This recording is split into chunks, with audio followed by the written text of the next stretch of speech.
Park. I'm going at 12:30 with Tatum and Amy to tour a house over on 91st Street. It's right by here. There's a broker open today. But it's one kind of local. If you're not familiar with this area, it might be a good one to pop by since it's so close. I'll be right back. I'm gonna take one thing.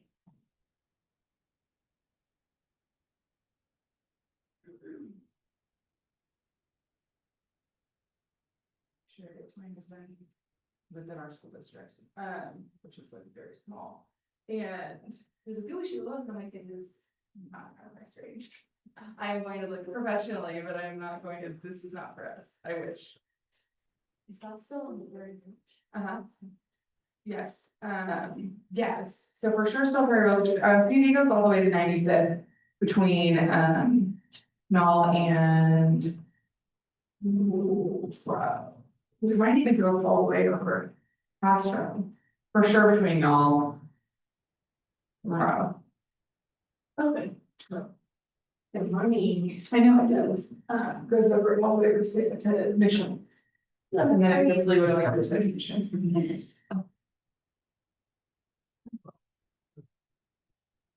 No.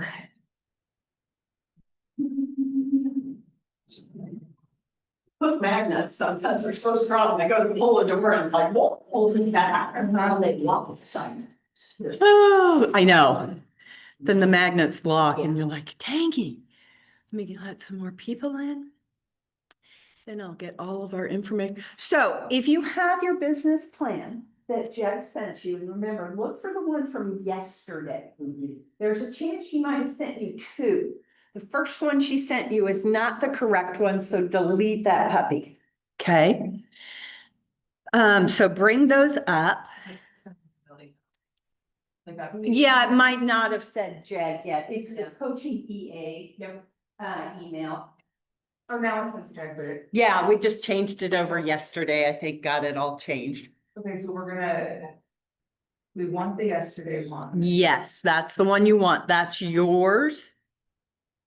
That she has created. So now I need to go and go into the account with the templates.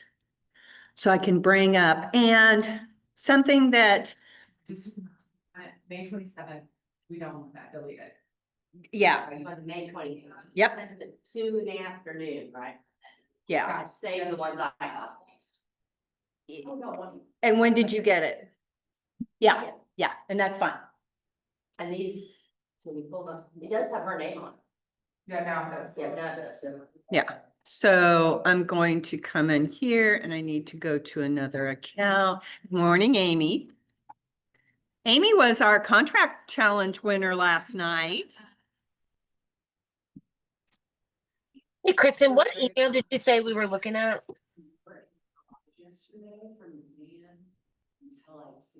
Oh my God, you didn't come out. And I'm so sore. But this woman, and it's in my 15 mics. I have an entire load. Where was where you were working? Yeah, it's an entire load. So I still have making bucks left. Oh my God. They were junk. Oh, they were like, please just throw them in the trash. Oh. Yeah, no saving them. Kind of like that. Hey, Kristen. Okay, I hear somebody online. Hold on. Turn up your volume because it's not coming across on the system because I haven't casted yet. Hold on 1 second on Zoom.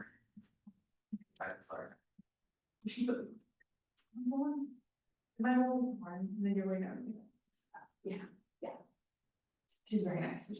So again, if you're just coming on, please pull up your business plans and pull up the business plan that Jeg sent to you yesterday, not the. If we want to copy it, make a Is- copy. Is everybody That getting a should new be business yours. plan? I'm sorry. They live on it. Wait. I've got somebody on Zoom talking. Yes.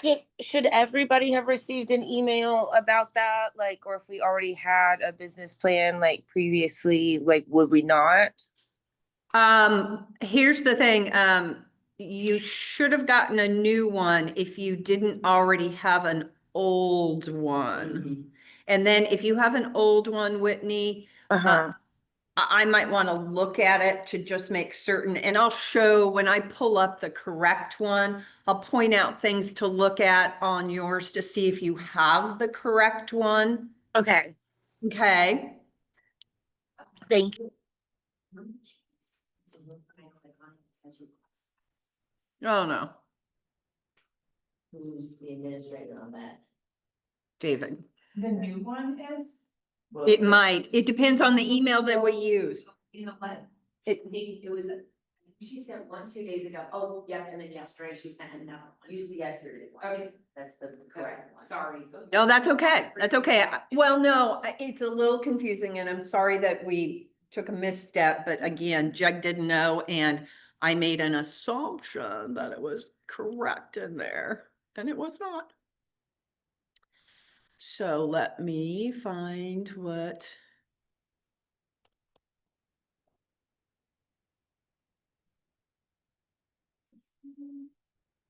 Here we go. I'll share screen in just a minute.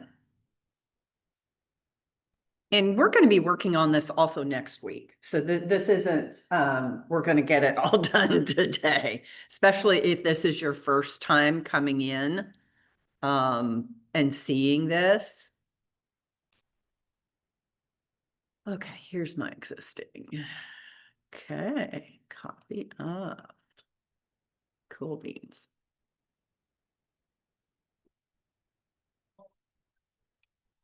Okay, let's do a share for our Zoomers. And again, if you can be on camera, that is lovely and wonderful in my world. Good morning, Connor.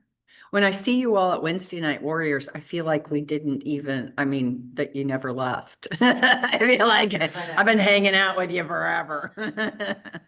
So let's do share screen. Let's get this business plan. I do want to talk a little bit about some things in the MREA. And Amy, I wanted to kiss you yesterday when you posted about talking about, does anybody else think they should get back into the MREA? It made my little coach heart really happy. You hit the inspire button. They gave me this 'cause they were. Yeah. Oh, And I was packed like, this with- is really the practical side. yeah, that's Like, got awesome. The theory and this, I feel like is where. Well, those are the game plans. So those are the activities that you can apply to what this is your structure and foundation. This is, Send this around, everybody can kind of. flip Yeah, through. Would you and like I've got that? copies of those if anybody wants to look at them and make copies of some.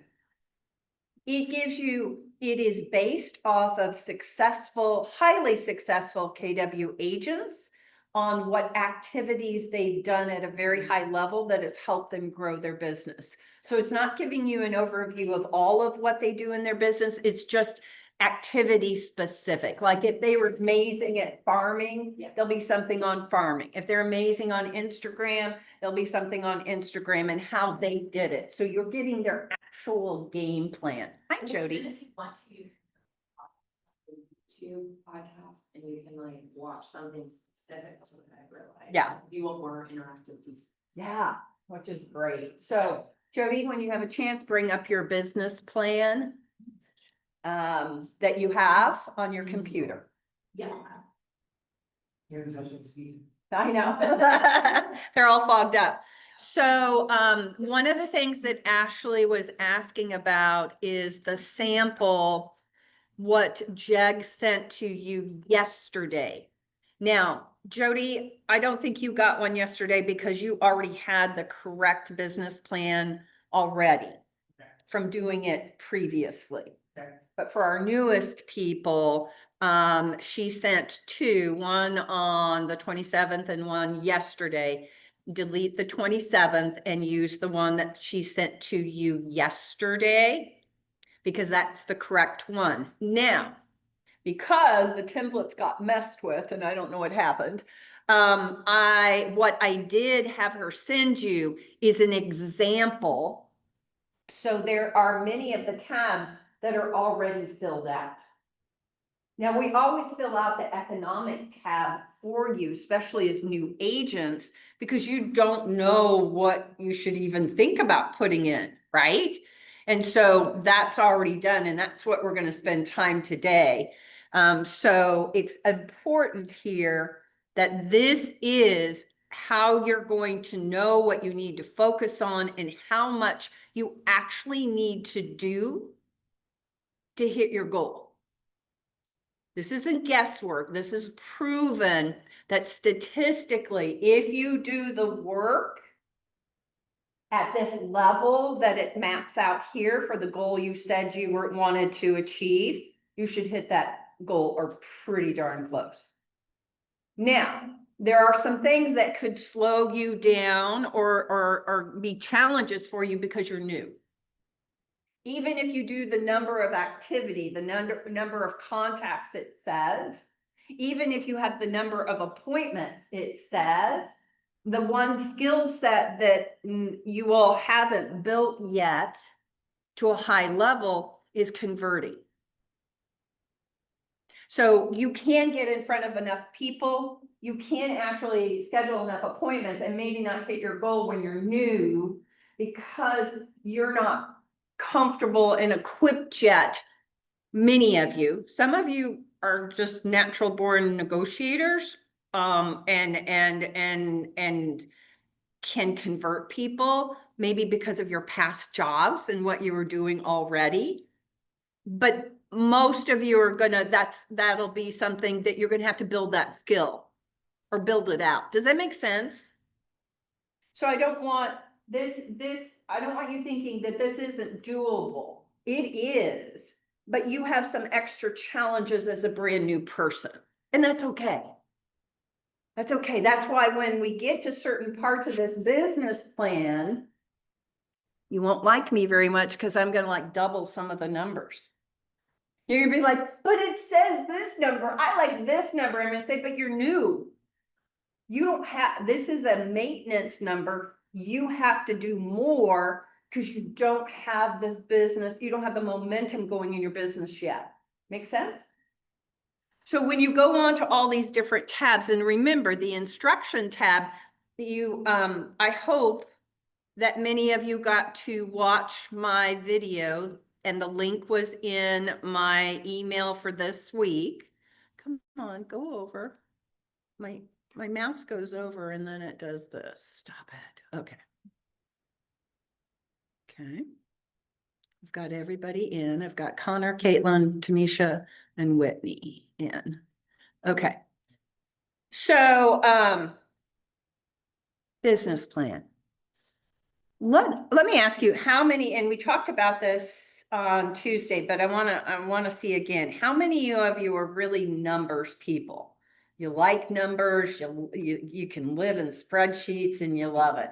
Okay, Ellie, you're one. Who else? This makes Megan? sense to me. Yeah, it speaks your language. I like the goal aspect of it. I like being. You like the goal aspect, but not the overall, like, The numbers, in the I spreadsheets. feel like numbers, are fluid, like, they're not, but. I know. uh, Well, we all come we to can change it numbers. Anytime we want, because. We all come to numbers from a different perspective. Just like any of the things, skills that we're learning about. Some of us are going to already be proficient and some of us might struggle, and that's okay. So let me see, I want to see online how many if your camera's off, can you put an emoji? If you're a numbers person, put a thumbs up. Okay, Connor's a numbers person. Tamisha's a numbers person. Kind of. She is, but she isn't. Okay, okay. That's okay. That's okay. I get it. My thumb is down, but I don't know how to put My an thumb is emoji on down. here. Mine is too. Mine is down, double down. So like we talked, like I mentioned on Tuesday, I'm going to take you through this in a way that hopefully for those of you who are in my thumbs down camp, you're still going to be comfortable with this tool. And then Ellie, you might want to go even deeper on this tool because it might speak to you in a way that it doesn't speak to me or didn't speak to me in the beginning. It spoke to me, or I spoke to it saying, oh my God, this looks awful. So on the tabs here, so keep in mind, there are all these different tabs at the bottom. Remember what I said on Tuesday. This tool, this business plan is exclusive to you in this office. David Conderman designed it off of the all the models in here. Because this is how his brain works. And you can tell him I said this because it's true. David believes the solution to every problem in life is a spreadsheet.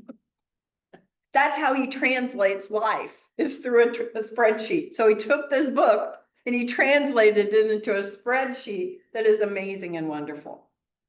Because if you read the MREA, or when you read, because I'm not going to go if, my expectation is when, or when you read it again, you're going to see they take you through these calculations because most agents have to do this on their own or do it on a worksheet. They don't have a spreadsheet like this. So instructions, watch the video that I recorded is much shorter. David's takes you through every single tab. So like someone like you, Ellie, who might want to go deeper into this, you might want to go, I'm not going to go over the budget tab. You might want to get all in there. Watch that video portion that he has for that so that you can understand what the objective is of that tab. Does that sound good? And because this is a sample example, then some of these tabs, like I said, are filled out, like the big Y. Now, just because I skipped this doesn't mean I don't want you doing this. And the big Y is very important. So for those of you that are not aware, David does business planning clinics every October for you to work on next year's business plan. And so he will go over this and you'll get to work on this. I always say, work on it in advance. Don't try to finish it in this his 3-hour class because it's overwhelming when he goes through all of this, right? Yeah, Jody can attest. So that's why I want you getting a feel. And I understand in your first year, this might seem a little overwhelming to go to this level. So if you don't do your big Y yet, do look at it and think in October, I'm really going to work on that. So that maybe you plant some seeds of thought so that you can be prepared in October. Because I find that a lot of times new agents are not using this tool to its full capacity at all in their first year. You're just stumbling around trying to figure out what. Let's focus on the pieces in this business plan that I believe are the most beneficial for you where you are right now. And if you want to do more, then watch his videos on those tabs and go deeper. But I don't try to go through all of it because I don't want to overwhelm you. Okay. So let's all go to the tab that says economic tab. That is our guiding tab. I'm going to minimize here. Try to take this up over here. Okay. So anything in red, you can edit. I've already put in starter numbers for you. Someday net profits of 500. What?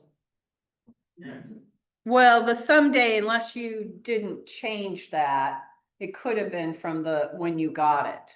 Because those numbers, this tab is already populated even when it's just the template sent to you, okay?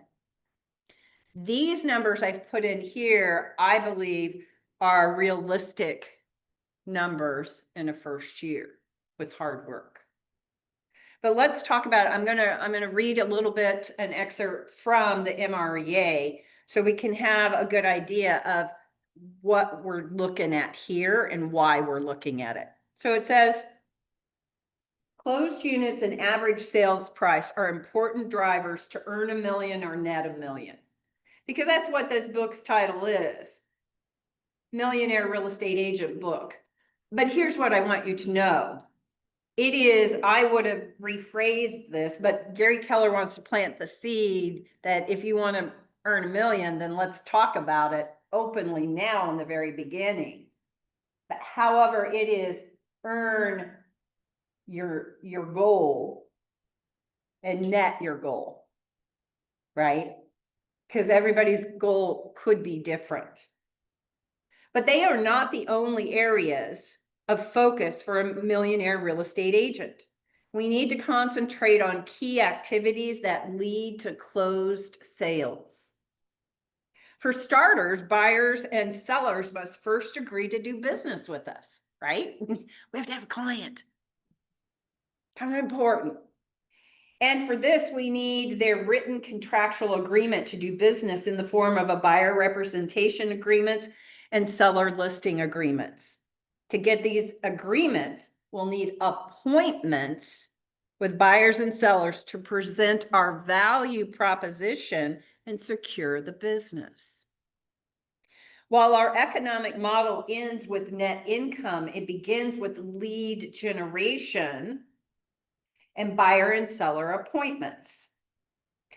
So if we need, for example, he puts in here, this is a huge goal, but this is like a goal for a millionaire agent. If we need 320 closed units, imagine that, to reach our gross commission income goal, we'll still need to work backward a bit further, because here's what we'll need to know. We need to know the number of buyer and seller listings agreements. Remember, in the MREA, they talk about listing agreements as the same term for a buyer or a seller. So we need to know the number of how many buyer and seller agreements we'll need to net that number of closed units per year. That's just signed agreements. It's not closed, signed agreements. Because do we close every deal? Tell yourself this several times right now. I will not close every deal. I will not close every deal. Because I want you prepared. You won't close every deal. You'll close the majority of them. But there are going to be deals you do not close. And it won't be, well, sometimes it could be you not seeing the red flags and doing the things you could have done to get it to the finish line, but a lot of times it's things that are out of our control. Number two, you'll need to know the number of buyer and seller appointments you'll need to go on to take the appropriate number of buyer and seller agreements. So if you don't have enough appointments, then you're not going to get enough agreements signed to get the closings that you need. See how we've got to move backwards on this goal? And then three, most importantly, the amount of lead gen activity needed to generate the appropriate number of buyer and seller appointments. So you've got to know, how much work do I have to do to get the appointments, then to have the opportunity to get the signed agreements. Make sense? I got to know that, or otherwise you could just be spinning your wheels.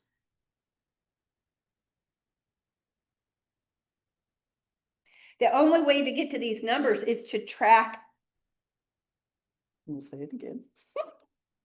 The only way to get to these numbers is to track your lead generation efforts carefully and get a firm grasp on your conversion rates. How can you track what tool do we have so you can weekly track your numbers? The launch activity tracker. Where I always get bogged down is just going, the conversations do we have? Sweet, yeah. You have to be more purposeful and conscious. I think of an individual day. Yeah, instead of, right before it's due. One of my growth coach, Lisa Thompson. Lisa is a launch graduate. She was with me 5 years in coaching and growth coaching. And she is one of the most organized people I know. Now, she uses a print calendar that she will tally her contacts for the day right there. So that works for her. And she's pretty religious about it. No, she is. I shouldn't say pretty. It's rare that she's not right on track. So I want you to think about, that's the reason we have the activity tracker. Like I've said, we say, do that because we as coaches want to know what you're doing, but really we want you doing it. It's for you. Because if you don't know that, what you're doing, then how do you know if you're on track to get appointments and then that you're on track to get listing agreements signed to get your units? Make sense? I think it's lovely. Oh my God, if as a new agent, I could have been told or seen, Kristen, this is how many people you need to talk to every week, every month. It would have changed my world. And how many appointments I need a month? I had no clue. I just go run it out the door. And then I would reflect and think, did I do enough? Did I do enough? And then I wasn't tracking my results. Was what I was doing, was it working? So we have to have consciousness of this. I know in the beginning you're just jumping in and doing. I get it. I get it. I know this mindset of being a business owner and thinking this way will not come automatically to many of us. Didn't to me. Beginning, I was like, oh my gosh, I'm a little afraid of even getting a listing, so what do you always do with it? Uh-huh. I just need to like learn first. And now I'm like, okay, I learned, I actually told these, I can handle this. Well, and you don't know enough, Amy, even if what you've learned, but you got to go do I it. gotta go do it, yeah, after my first round. Like, oh, so much You to learn. gotta go do, because nothing's gonna happen just on you getting smart. That's why I tell people it is the learning and the doing go hand in hand. You really can't do them separately. I know some of you will tell me, oh, I'm better at just doing it. Well, you got to have some base underneath you, or you're going to screw up more. And you're going to fall down and have to get up and fall down and have to get up. Why do you want to do that? Do you like punishment? Do you like abuse? I know. Ground is pretty hard. It reminds me, our pond freezes over in our backyard. We have a pond. And my husband bought us ice skates. He's like, let's go ice skating.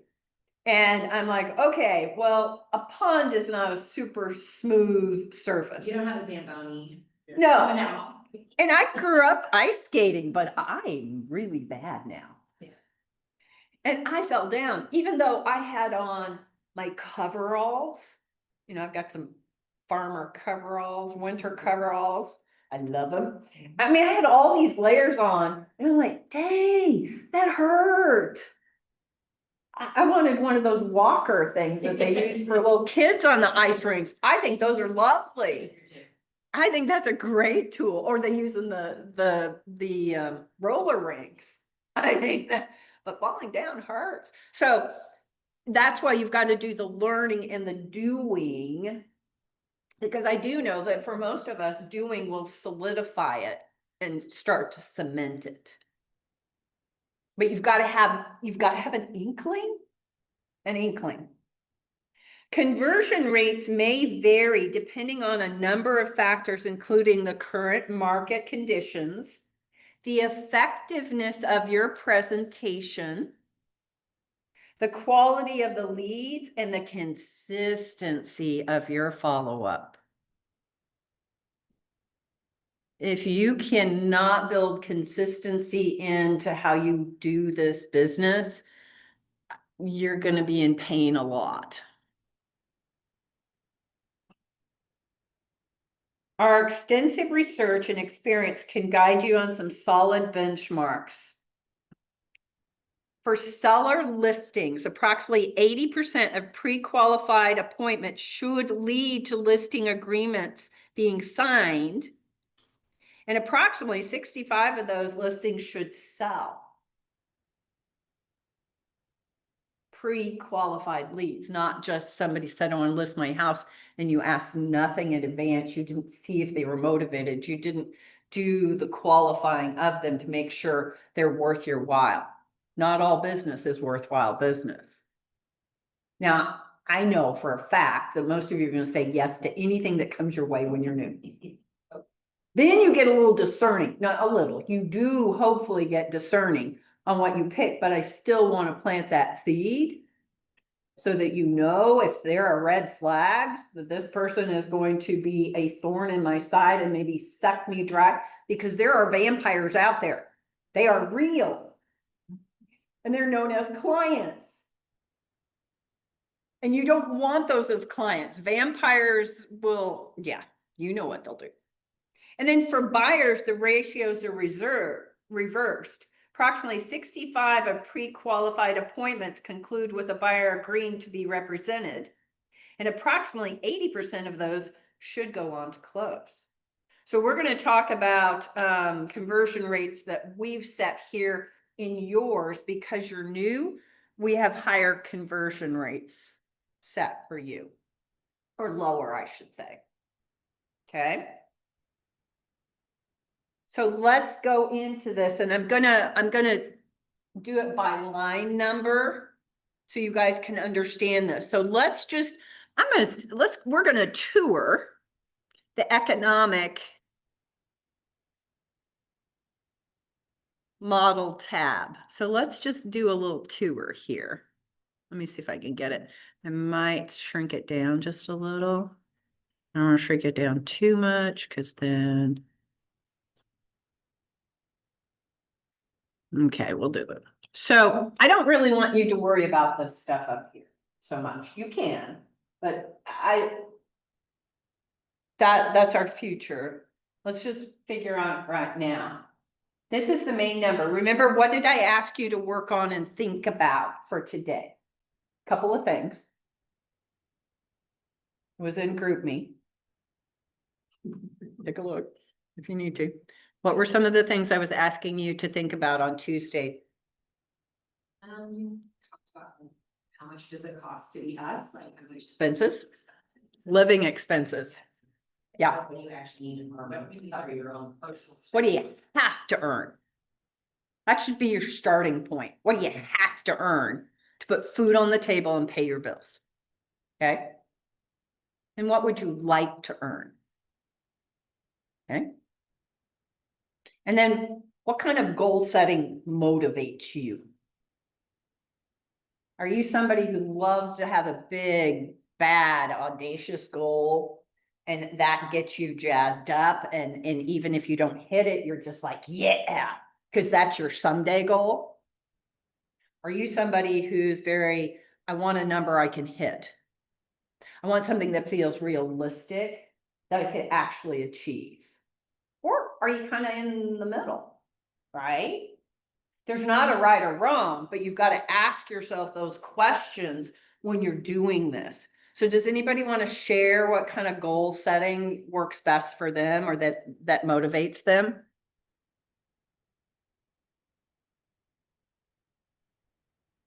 No. I was Come just, on. Go ahead, Connor. yeah, I was just gonna say, for me, setting realistic goals, and then once I hit the realistic goal, it gives me more energy for the next goal that's realistic. I'm not really a massive goal setter that I can't reach, so. Okay, and that's great, because if you don't, what I don't want you to do is just copy what you've seen someone else do as a goal. Think, just because I have 50,000 in here as a net, I don't know if that's the goal for you. I'm just giving you a starting example that I think is pretty realistic with hard work. What about you, Hark? What kind of goal setter are you? Realistic, ones that I can hire in 3 to 4 months and progressively over that. I like that. So maybe 90-day goals are good for you? Get your yearly goal, but then breaking it down into 90-day goals. I love that. Has anybody ever read the 12-year week? It's a 90-day goal setting. Really good book. We had to read it as leadership, probably about 5 years ago. It's about chunking down those goals because for many of us, that yearly goal, especially that first half of the year, if we're behind it all, can feel like hopeless. It does, and then you may get more and more discouraged. I'm not gonna make it. So, Amy, what kind of goal setter are you? Definitely realistic. I'm definitely not a dreamer. But I think especially like when starting something so foreign like this has been, something just from the ground up, like just getting traction and like seeing what it's really like before I set my goals has been helpful. But this is coming at just like the right time for me. Because I'm part of a team and we brought this out, I think in November, we had a team retreat. And, Austin sent this to me and was like, come up with your goals. And it was like end of November and I just joined here November 1st and I was like, I'll be guessing. and I'm not a numbers person and I just was like shrinking down, trying to watch David's thing going, oh my gosh, I am in the weeds. But now I think just taking a step back and going, okay, like I can look at this now and realistically, like after we saw this on Tuesday, I just wrote out all these conversations I've already had with people to go, okay, who are the people who I know? Pipeline. Yeah, my pipeline, who are the people I know are gonna go with me in the next 6 months or. Don't give them that though. Well, but No, she has to know. Yes and no. She has to have a pipeline, and actually, I have to remember their names. there's a too. tab on here for pipeline that's beautiful. Yeah, it was For you really to track. helpful because I had a conversation with a family that they were like ready to go. And then they were like, you know what, we're using this to cope with our only child going off to college and we don't want to miss it. And like, so I just messaged them right after on Tuesday and said, here's a great house. Do you guys want to go see it? Or do you want to wait till Ava's like in college, like already tucked in? And then we'll talk about this. And that was exactly the conversation. Oh, I'm so glad you touched base, and then I put her on, and it was 6 months or whatever. So it was just helpful to go, no, I have like since November built a number of people we've had conversations with. Let me start checking in with them. And put them in different categories, which I know is like in command in the opportunities, but like. It's also neat paper, just like. do what works for you. Yeah, and I've even. 100%. Laura Belt has like a sticky note on her computer that's like by her agency, so she's got signs, so she can like see who are the people I need to be. If you go in so many agents' office, they have whiteboards Yeah, that was like. of potential business pipeline, pending, active listings, so that visually they can see whatever works for you. Check out the pipeline tab on here because it's beautiful. I do that with my growth coaching clients so that we can see what, because those are your priority people. They've said there is interest. It's just what's their timeline. And remember, timelines can change on a dime. So never believe, they're never written in stone. But you need that pipeline of who have I talked to? It's right there. Yeah, it's all right there. You can sort it by 30 days, 60 days, 90 days, 90 plus the next year. Because what you don't want to do, it is so easy to forget somebody. Oh my gosh. Yeah, I've had a couple of people say, give someone to buy, and then they didn't qualify because they're renting, and then. Put them on the pipeline for next year. Yeah, I need to remember when they're leasing. So I just That's even keep more all that important. in my head. Yeah, you should know. Yeah. And then have them on the pipeline with those notes that you can refer back to in command. Can you start to kind of feel that it's so important how you track all of this? I track in command. I like it. 'Cause Yeah. I was like, right now as we're sitting here, I'm thinking, ooh, I have someone I need to reach out to. I'm gonna like look up their contact and it shows like I know like all of our conversations. Exactly. That's what I love. So you just go in and type them. I like literally, because a lot of the time, a lot of people I find like text. So I like will just copy and paste like the text message Right in. That's what I do. So I know, like, and I don't. Yeah. It's just easy. I do all of my recruiting, all of my appointments. I'm taking notes because my first appointment is always a phone appointment, so I'm literally taking the notes while we're talking. And then those go in command, all their contact information goes into command, the notes go into command, and anytime we communicate, then those pieces of communication go into command. Because I'm not, with text messages, I'm not text messaging to recruits out of command, because for recruiting, we have a special command that I share, it's the staff command, Command MC. So we can't have individual texts, it just, we can't, Twilio's, it's not set up that way that I can send texts out of there. So I use my own phone and then I copy and paste, just like Ashley was saying. Ashley, how do you set goals? I like to set realistic but aggressive goals and then Okay. reevaluate them. I like that. Because, like I said earlier, I don't feel like you have to be like pigeonholed into your goals that you set at the beginning of the year. If your headspace in January could be totally different than your headspace in September.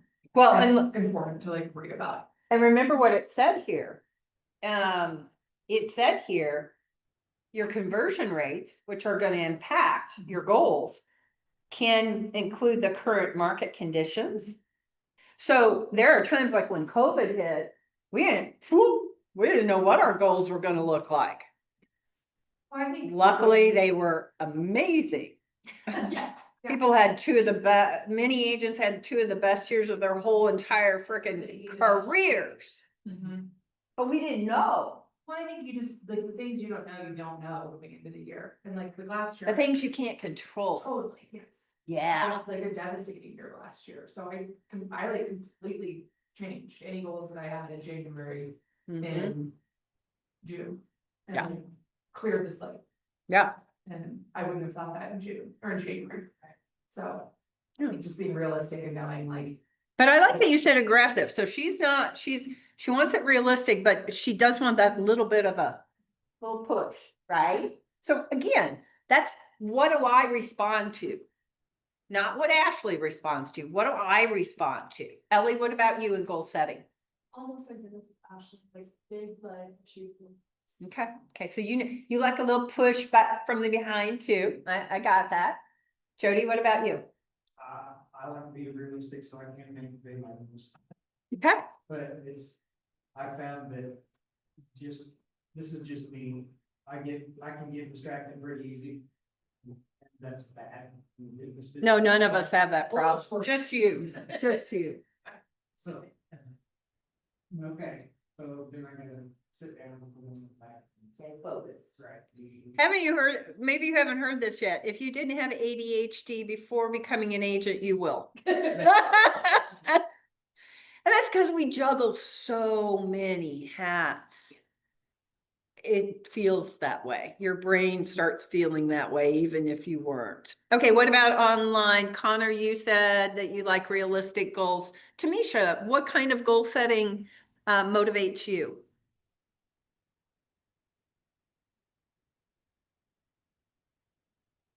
Oh, hold on. I'm not hearing you and I'm not sure why. Hold on. Let me do this. One moment. No, you should be on and you're unmuted. Okay, try now, Tamisha. Huh, no. Oh, you can type it out in the chat. I'm not sure why yours isn't. I'm not sure. It's not showing on my end why it wouldn't. Type it in the chat. Sorry about that. Whitney, what about you? Can you share with us what motivates you in goal setting? I honestly like, I like setting, and not just like a baseline of what's actually attainable. I like going just a little higher, kind of in the middle, so I can challenge myself. But I'm not Okay. like, I don't set like the highest high, like scary to achieve goals. I want to give myself like a challenge, but that way I'm so delightfully surprised if that happens. Delightfully surprised. I like that. What about you, Caitlin? What motivates you in your goal setting? I like challenging goals. As long as my mindset is right, I like to make them very ambitious. But when my mindset's not really there, I'm feeling a little down, I'll kind of make them a little bit more realistic and kind of maintainable. But when I'm in my mood, they're very high. Well, I appreciate that you said that, Caitlin, because mindset has a lot to do with this. It really does. How you approach your goal setting, how you accomplish your goal setting. So thank you for sharing that because truly your mindset is going to influence all of your business. I'm just going to be honest. So thank you for sharing that, everyone. I think that's important for everyone to literally vocalize what motivates them in goal setting to get you thinking. So remember I said on line 10, that's your most important number to start. It's not your most important number, but it's now telling us, okay, you want to go here? Now we got to work backwards to see how you're going to get there, right? And so we've got an estimate for coaching, for royalty, for company dollar to the office. I put in a budget of $750 a month for real estate. These are real estate expenses. Yours may be less. You adjust that if you feel yours are less. So you've got to figure in your MLS dues, your Supra, your KCRER, and then what other expenses do you have? Are you spending on real estate? And as you start getting traction, you might start spending some more money. But be very conscious of this. As an agent, I wasn't conscious of what I was spending. And not that I'm a spendthrift, but there are things I spent money on that I have no business spending money on. Bookmarks. Okay. She did it. Yes. 1,000 bookmarks. Yeah. I liked them. I love books. Well, probably wasn't my best. They weren't that expensive, but looking back, I kind of laugh at myself and think, oh, you fell for that. So what we know though is for our net, and remember, net is what goes home in your pockets. After you spend, you pay your expenses, either to the company and commission splits in the program and your real estate expenses. So you're going to have to gross take in 107,429. Okay. So let's keep going. That's on line 15.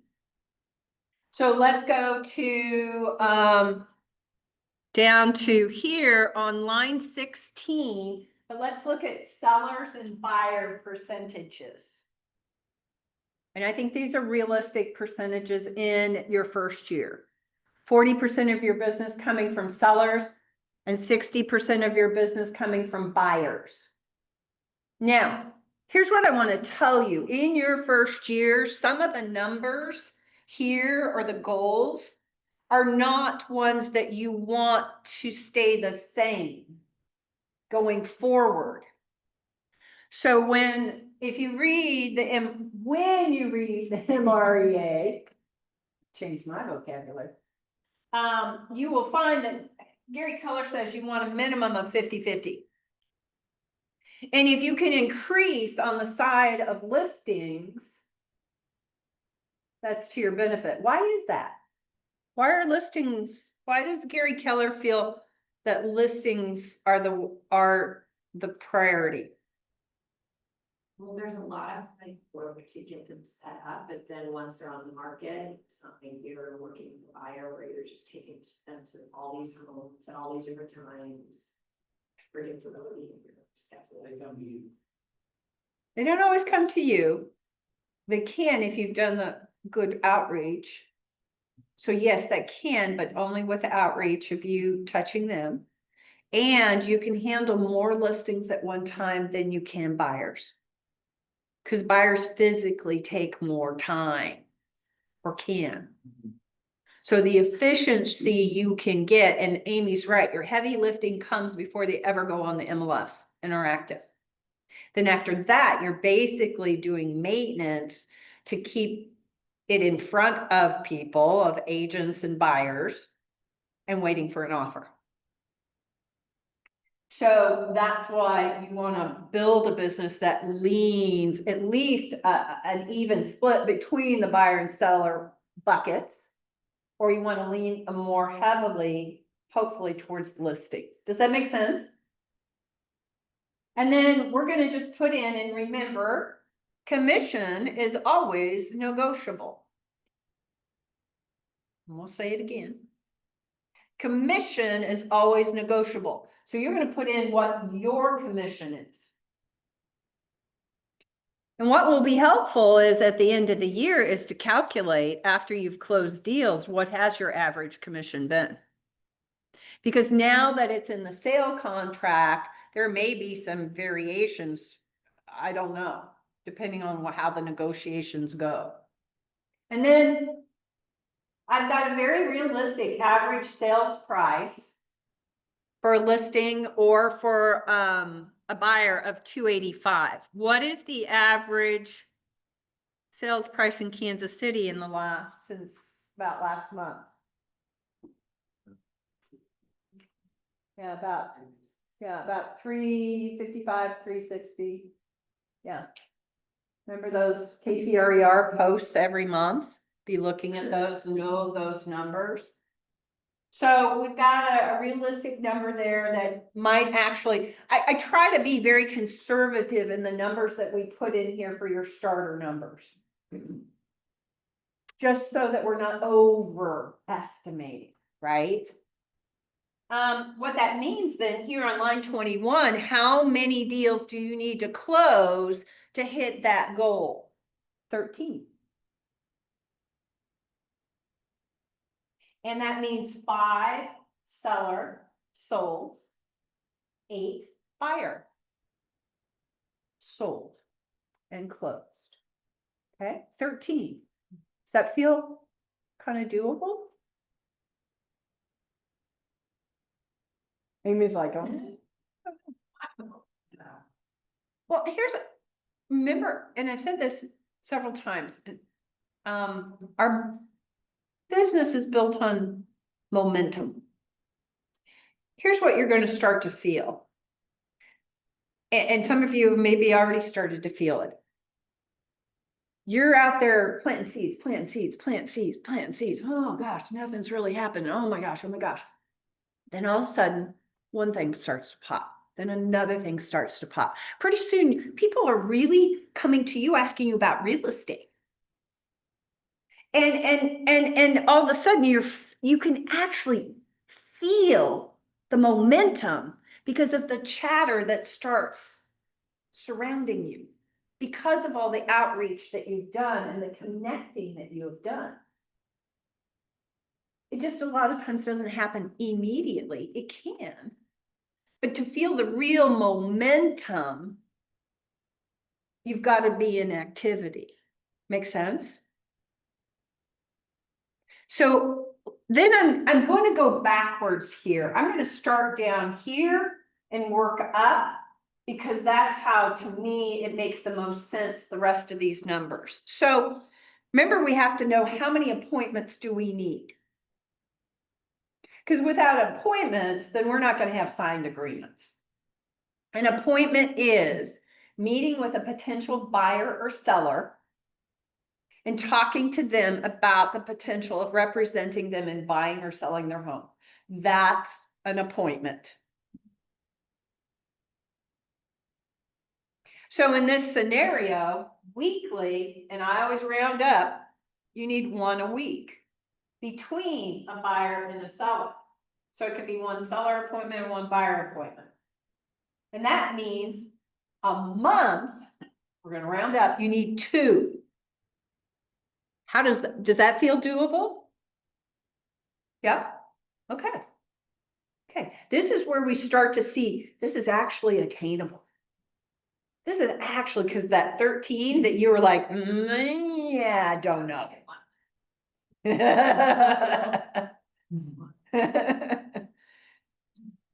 In 1 month, you need to do 2 appointments.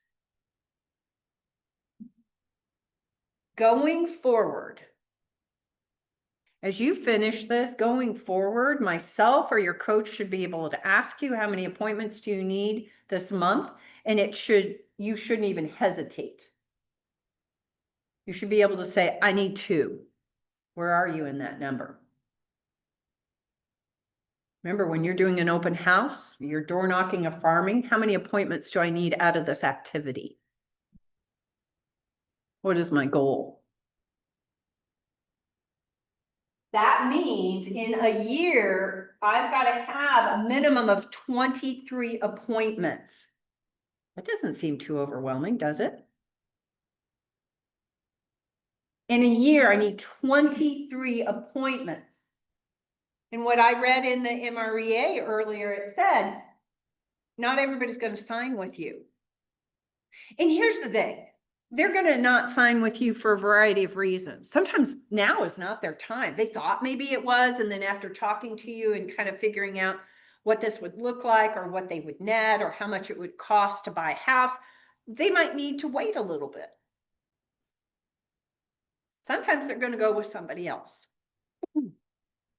Bless you. Prepare your ego for that. And please, please don't lose friendships and family relations over them picking someone else. Because here's the thing. They might not want you to know that much about their finances. They might not. They might have like a pre-foreclosure or something that they'd be embarrassed for you to know about. And then they're afraid, would you tell the rest of the family? Right?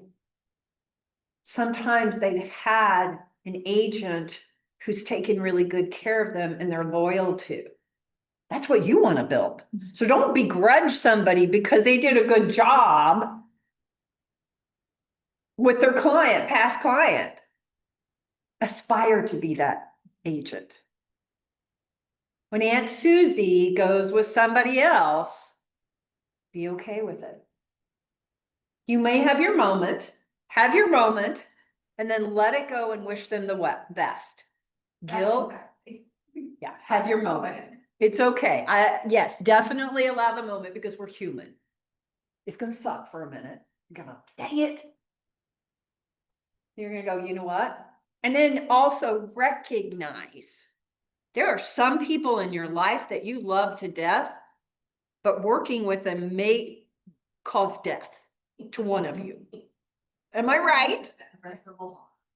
I've got some crazy friends. I love them to death. I never, ever want to work with them on any basis whatsoever. Because I think I would choke them. You could get a referral fee. You can help them. I can help them find somebody who's going to be a perfect match for them. Same with family members. Family members can be the worst. And they can be the best. And so can friends. So be prepared that not everybody's going to sign with you. So of those 23 appointments, we have a conversion rate of 78%. And actually, I'm going to tell you guys, I want you to change that to 50 for all of you. Much. Even if people love you and want to work with you, if they're not ready, it might not be until next year when they're able to work with you. I mean, a lot of times you meet with people and they're at the beginning of that 6 to 8 month phase. And when I do this, what you're going to see here is it's going to change some things, or it could change some things. Oh my. Yeah. I've got to have 35 appointments. So I'm only going to get half of them signed. Okay. And I think 50%, because remember, one, you don't have all the skills and conversations yet embedded in you on how to convert someone. Yeah, and we can't force someone to buy or sell. We can only show them. I want you to ask yourself, do I think I am good at showing them why now might be the best time for them? And if you can't confidently say, yes, I can explain to a buyer why now might be the best time for them to buy, then work on that. Because that's part of getting them signed. So of those 35, ooh, so now I need 3 appointments and 1 a week. 3 a month, 1 a week. Got that? And then I'm only gonna sign 18 of them to a buyer's agreement or a listing agreement.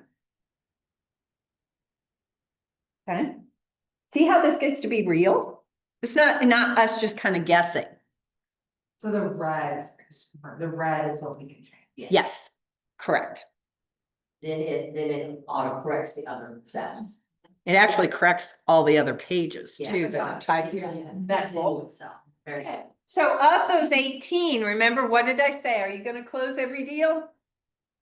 No. And we're gonna say you're gonna close 71% of them.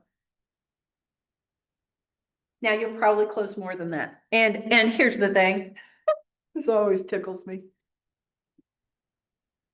Sometimes when I'm doing this with experienced agents, they say, oh, I'm 100%. I close every deal. I say, you haven't been doing this very long, have you?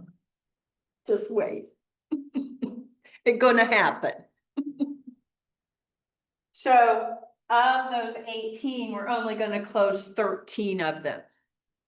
And what I love about having very conservative conversion rates is we've made the likelihood of you hitting your goal really solid. Make sense? Really solid. We didn't get too crazy and get overzealous or overestimating what we're going to close. We've got it a really serious conservative 13. What questions do you have about this page? Does this start to make sense, especially to those of you who numbers are not your natural habitat like me? Yes? Amy, how are you feeling about it? Yeah, there's a few like individual questions I have for you, but I don't. Okay. Okay, good. You have to build a comfort zone. And for me, then I'm really, once I fill this out, I'm only looking at how many appointments do I need? First, I'm looking at how many closed units do I need? And then I'm looking at, well, how many appointments do I need? Because that's my driver for my activities. Make sense? Okay, so let's go over to the tab called Lead Generation Plan. This is like my favorite. And do you think leaving like the percentage of sellers versus buyers, like that's appropriate, or do you think? The 40-60? Uh-huh, Yes, I think that's realistic. stay there? I mean, because I was thinking even to go like 37.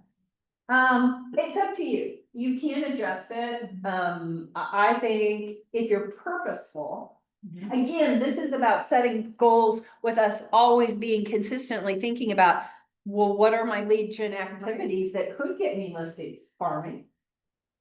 That's a beautiful one because you're getting in front of people. So depending on what the lead gen activities are that you choose to focus on, then that could impact those numbers. Right, well, yeah, because I feel like most people I know, like that are like at least in my age, my sphere, own a home, and so then it would be probably the buy sell side. Yeah. But then, like, I'm working with clients now that were a referral, they live in Junction City, so like, for that, I do just go I'll buy. find a Junction City agent that I can refer them. No, don't you dare. Don't you do it. I will smack on you. No, I'm not. You know, 20-30% from their agent and let them work it, because they're lovely people, so. Yeah.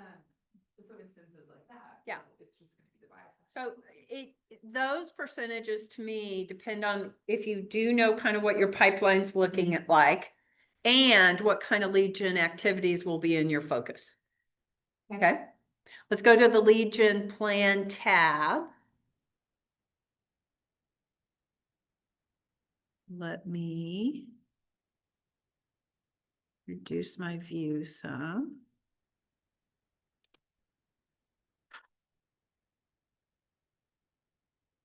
Okay.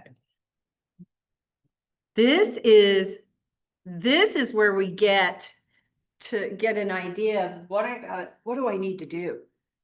Okay, we're getting into this is all about your database. This page right here is all about your database. And so what it's saying on this page,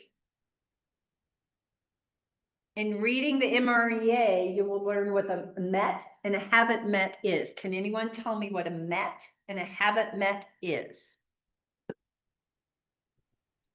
It's when a met is when you have like met them and worked with like they have met you in a real estate sense. Like you're a realtor to them. It's like not just presented as someone that's like your friend or whoever, it's someone that knows that you're a realtor. Kind of. Actually, Whitney, you need to broaden it. So this is why we have this conversation, because everybody has a different perception of what that is. A met is anybody you know. Anybody you know. You've actually. That you have some level of relationship.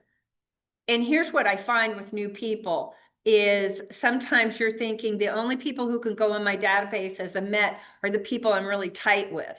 No, it's maybe the people you've only met once. But they would know who you were, at least recognize that they've met you. They might not remember everything about you. They might not even remember your name so much. But you have some kind of connection with them. So that's why we say always start with your phone.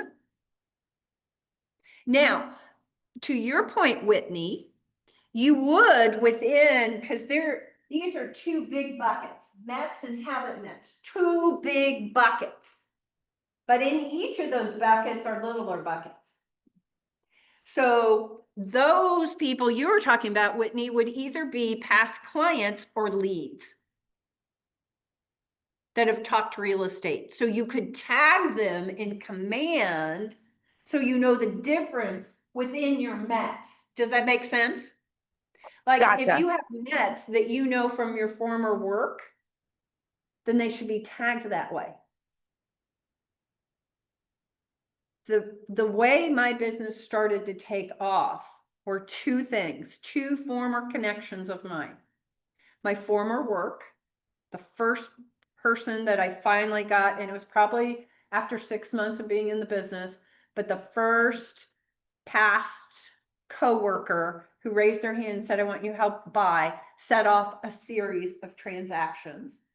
I actually became the recommended agent for our small HR department who helped in their hiring, brought in doctors and sales management, and I became the preferred agent. By taking care, having that one first coworker, and then another, and then another, and then another. And then I was helping doctors buy and sell homes in Kansas City. My second was my daughter's school, private school. I also was an alum myself, so I was on the alumni board and I was there every day because I was picking up my kid. So the first person I got there was the director of admissions, not even a parent. And then I got a teacher, and then I got that teacher's son and daughter-in-law. So those people should be tagged differently inside that big bucket. Does that make sense? And then the haven't met, those are the people that you're coming across either networking or in your lead gen activities. That'd be open house leads. Those are the people you hope to connect with and turn into business. But they were complete strangers to you previously. Does that make sense? And so within that big bucket, I would have all my open house leads tagged. I would have all my buyer leads tagged, my farming leads tagged. So I can go in there and sort and communicate with different buckets within my two big buckets. Make sense? And here's, you don't have to do it this way, but I don't throw anybody away out of either one of my buckets, unless you have told me, Jody, go away or I'm working with another agent, you stay in my buckets. I have adopted you permanently. Well, and I'll share real quick, I have friends from my tribal community who said, you know, Megan, I don't wanna get your monthly newsletter, so I unsubscribed them from everything. But they call me to do real estate business still, doesn't mean they don't want to do business with you in the future. They just don't, they're not always interested in getting your communications. Yeah. So they stay in my database, of course, they're still my friends. Yes. And you have to find out how they would like you to communicate. Exactly. What is that form of communication? Right. Cause a lot of my clients prefer my text messages versus all my emails. See? So you just, and then I mark them as such. You Don't could- email these people text message. Yeah. Learn the Just preferences, command them to do communicate. that. So when we look at this, here's where I'm probably gonna tell you to change line 6 on this. Line 6, is saying that you are gonna get 90% of your business from people you know in your first year. I'm gonna tell you, some of you will. Most of you won't. It's more like 50-50, or maybe it is a 40-60. So we wanna change it. I would. Most of your new business comes from your open houses and your activities. From strangers. You're getting buyers. But not like, I'm gonna guess that Ashley's gonna have a high number coming from her database. Just how your business is taking off. And what I'm seeing. Amy, I think yours, you could have a little bit higher, than 50% or 40%. So, but I don't know, that's that number, I don't know, but, to get that 90% from your database, here's the thing. We love them and they probably love us, but they know we're new. We can't fib to these. Right, I think exactly, that was like when I lost that one to another agent. I was just like, I get it, Yeah. like, I'm you new. kind of earn it. Yeah, our Like, limits you and know, games you always know. they need to see us doing it with. They need to see you in action to believe it. It doesn't mean they don't believe in you. They're just like waiting. Yeah. They're just kind of doing a little of the show me state. Show me you're an agent. Right, yes. And that's how I felt about my former coworkers. They had to see me actually doing some real estate before they were like, oh yeah, this is doing it. I mean, she said she was gonna do it, but oh, she's actually doing it, right? So that's where for some of They're you, trusting. Yeah. it is exactly that. That's why if you do not celebrate how you help people and who you're helping and how you're helping them buy, sell, whatever, On social media. on social media, if you're not sharing that, then they're not seeing, we call that evidence of success. And I 100% believe that my evidence of success that I was sharing repetitively, and I had to do it through emails or printed materials mailed to them because I didn't have this. That's what took them over the line. Those who were sitting back watching me, I believe that all the evidence of success that I showed, that I was under contract with a buyer, I had a listing, or I closed and helped a family, that's what tipped them over the edge. Now for you, just the day in the life that they just see you doing real estate, please do not underestimate the power of that. So when I'm going to change this number on here and I'm going to make this 50%. Oops.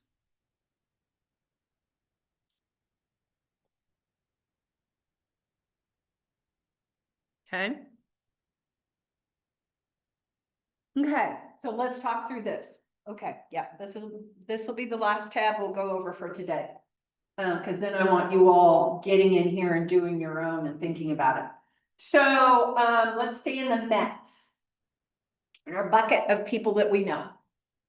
If we're gonna get 50% of our business from that bucket of our 13, that means 6 of them basically. It didn't really 13. 6 and 7, that's. Yeah, 6 and 7. I don't know why it didn't update correctly, but it didn't. Is gonna come from my database. Okay? So I actually know what I want out of that database. I want 6 deals. Right? Well, in the MREA, Gary Keller says that it's a 6-to-1 or a 12-to-2. That means for every 6 people in your database, you should get 1 piece of business or referral, or for every 12, you should get 2 pieces of business, either referral or piece of business or 2 pieces of business. However, because the market is different, those aren't the ratios. It's a 20-to-1. Because people haven't been moving as often and as in the percentages that we're used to, the turnover rate of 10 to 12% dropped down to 4%. So it's gonna take us more of our people to get 1 piece of business or a referral. Does that make sense? Yeah? So if I know that, then I have to have a minimum of 126 people in my database of Mets. And here's where it gets to where you're not gonna like me. I actually think you need more, but here's the thing. You could get from 126, you could get the business, but when you are brand new, remember, you don't have it up and running. You don't have the momentum and everything. And you're having to create that momentum, and these people know you're new. So you really need to double this 126. That's just me. If we want to be real, and you guys want to be real, double that number. And it doesn't mean that you have that number in your database. It means you're actively communicating with those people on all levels. If they're not hearing from you a minimum of 3 times a month, either through text, email, phone call, belly to belly, direct mail, if they're not hearing from you a minimum of 3 times, you will not get that return. You're just dreaming that they'll come to you floating from the sky. They won't. It means you are actively, that they literally are thinking of you in real estate. And that takes time. So that's where this number, now, remember how I said some of your first year numbers are not the numbers you want to continue? You want to grow this side. You want to get to 80 to 90% of your business comes from people you know or people they refer to you. That's our gold standard in this business, is building a referral only business. Blake Nelson, referral only business. Chad and Leah Taylor, Taylor Made Team, referral only business. Majority of what? Taylor made still farms, but. Yes, because you always have to replenish your database. And it depends how big your goals are. So if you want to be a millionaire real estate agent, you have to have a database of almost, well, in the book, 1,960 or 20. But that's not adjusting for today's market. And so a good portion of it has to be a Met database, and then you've got to be aggressively going after They're not bad. the habit Mets. Unless you're someone like Blake, who has luxury listings the majority of the time, so his price point is so high that he's not closing as many deals, so all of his is coming. I doubt he works with very many haven't Mets off of his listings. I bet he gives them to his team members. That's. Yeah. So again, it depends on your business, but this is where you have to think. So what you need is, if you do not have enough people and you've doubled this number because Kristen was mean and she said you need to, and you don't have that many in your database, and here's where I mean again, that here where this line 14 is you actually putting in, how many people do you have in command? Not your phone, command. And here's where I'm doubly mean. You can't count them in that number unless you have all of their contact data. It's their phone number, their email address, and their mailing address. Because then what that means is I have to do the work to get that information to have a viable database that will get me 6 closings from that group. Make sense?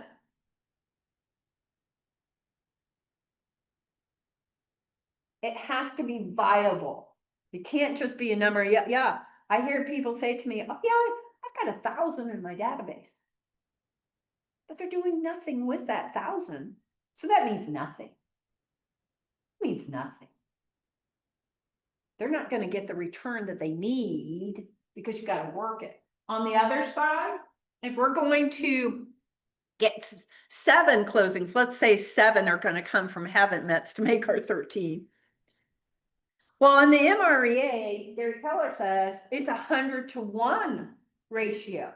For every 100 strangers that you meet, you should get 1 piece of business or a referral. Now, that's lumping in all of the Legion activities you can do to get haven't mets. And I believe some of them have a better ratio. I believe an open house, if you really get to the point that you're truly doing a 7th level open house and you have mastered the scripts and the conversations and you're getting leads and you're following up with them, I believe it can be a 50-to-1.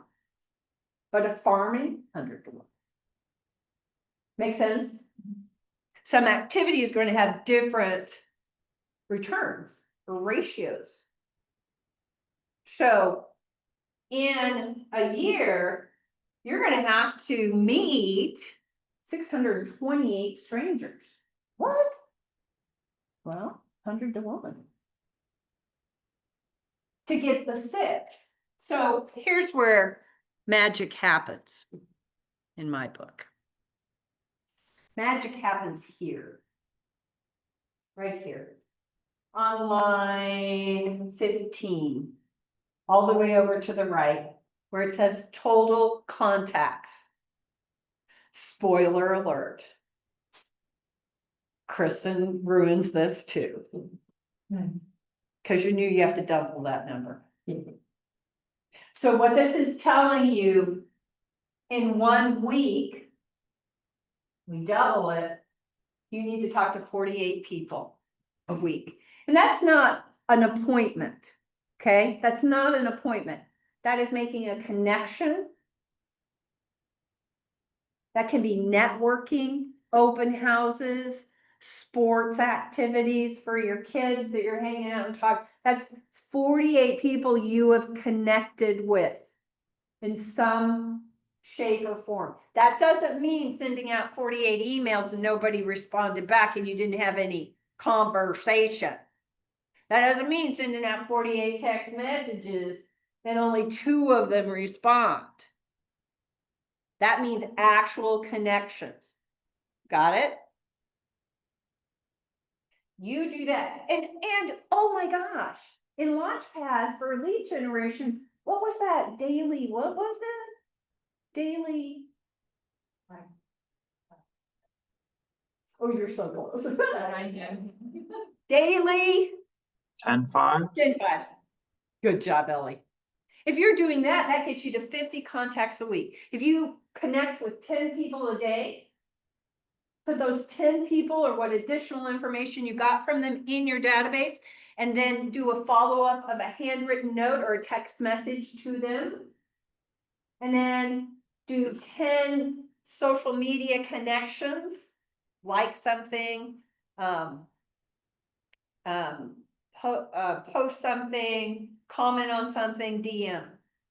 10 of those, and then preview 5 properties or 10 properties a week. That gets you there. We already have you going there. Now, if you tell me 48, I can't do that. I'm dual career, Kristen. I can't do that. Then you've got to change your net goal.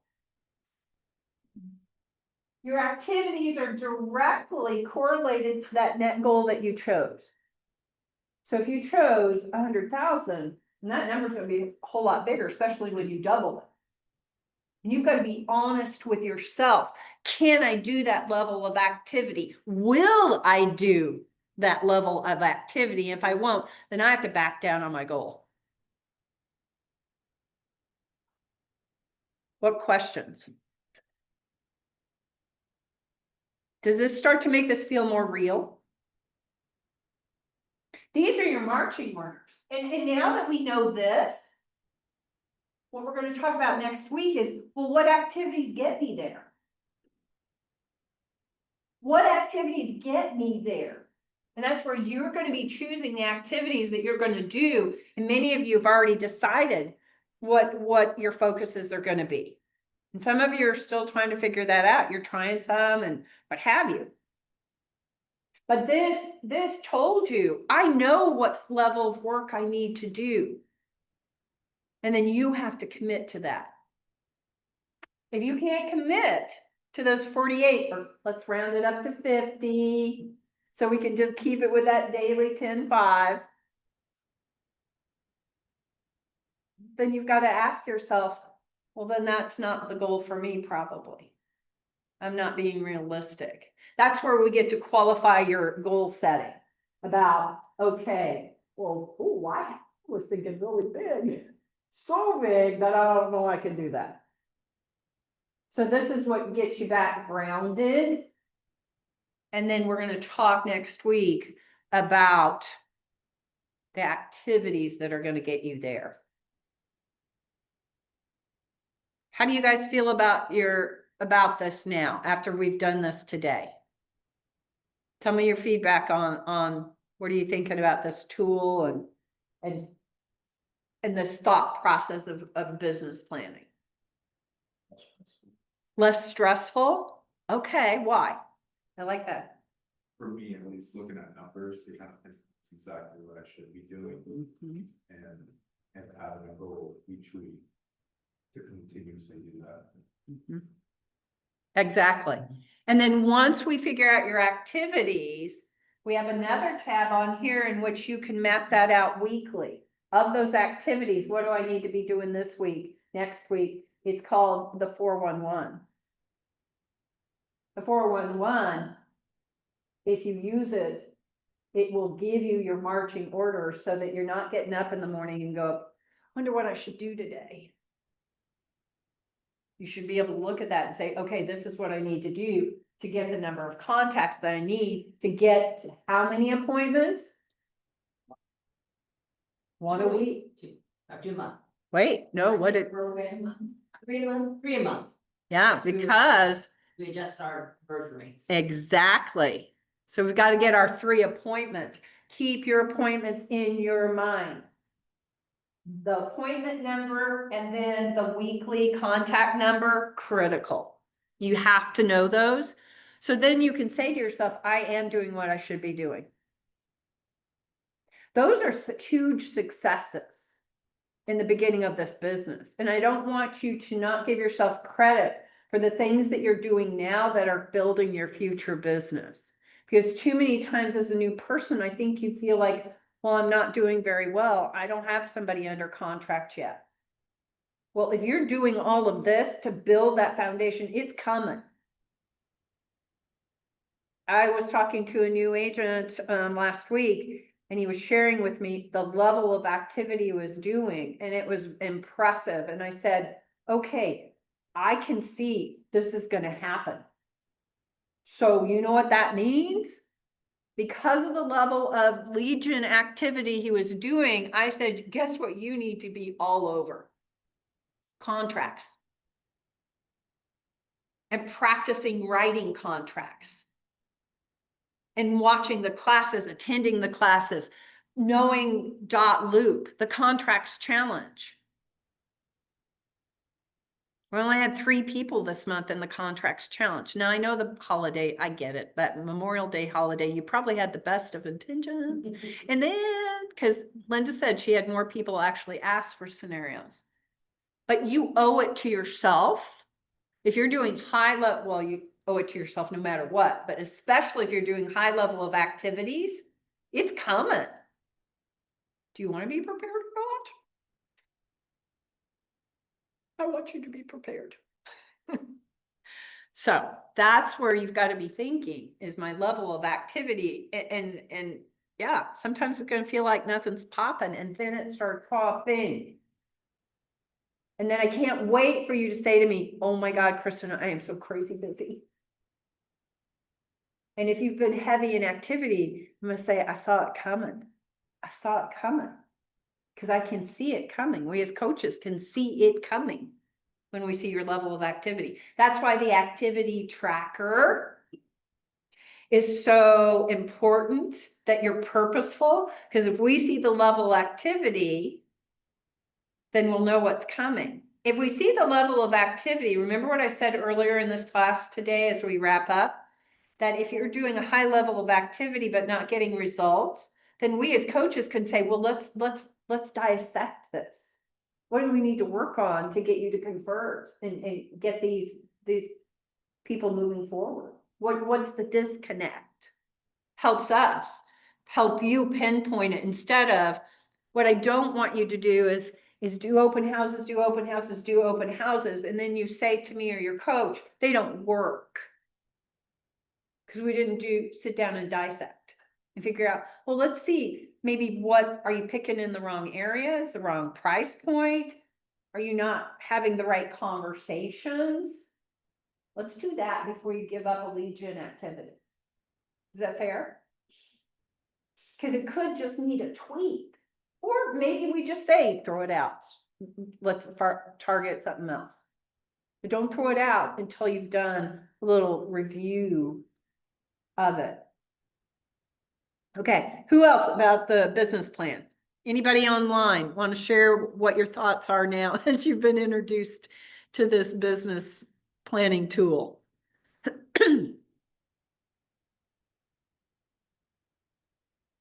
I'll just say that I liked going back over it. It was a good refresher, and I like how it breaks it down from day to week to month, and it makes the goals look more achievable, I guess. Yeah.